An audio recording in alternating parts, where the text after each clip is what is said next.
Hi, Jerry Nelson, Life Coach. Welcome to our video on the 5 love languages.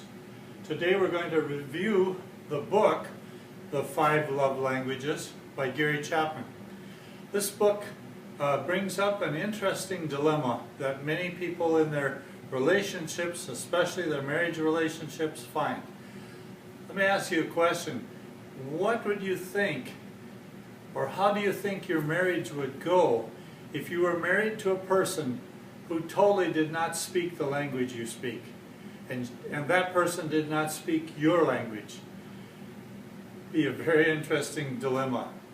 Well, what happens in human relationships is not only the verbal language, such as English or whichever language a couple might have, but their nonverbal or their sensual languages. In other words, the things that they make them feel loved. Those languages are different.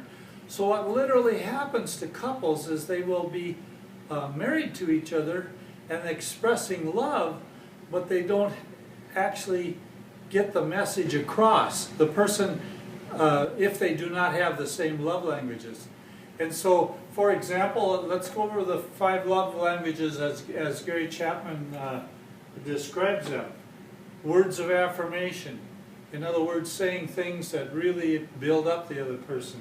Quality time, spending time with each other. Touching, physical touch. Acts of service. That would be things like helping out in the kitchen, or getting the car ready, whatever the acts of service that the person has that love language, whatever acts of service that they feel loved in. And finally, receiving gifts. So let's just give you a quick example. Supposing you have a person that has a man that has his love language touching, and a woman that has as her love language receiving gifts. The man comes home from his day at work and they get together as a couple in the evening, and he's touching her, he's trying to express his love through touch. And she brings him a gift from the store, and neither one of them feels loved because she is giving what love language she wants to receive, and he's giving the love language he wants to receive. But they're not receiving it, they're giving it. So it literally makes that dilemma of the couple expressing love, but the message not getting through. So in the book with the 5 love languages, it describes in more detail what these different languages are. And at the end of the book, there's a summary sorting tool that helps couples find out what exactly love language they have, so they can start to understand each other, and from the book get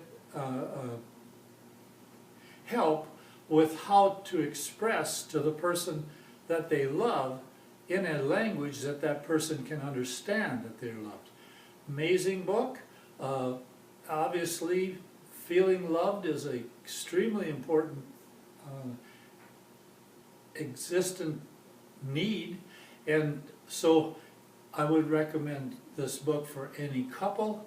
There are several different love language books for different people, singles, children, and so on. I would recommend getting any of those books to understand more how you give and receive love. With that, this is Jerry Nelson, Life Coach. Thank you for watching this video.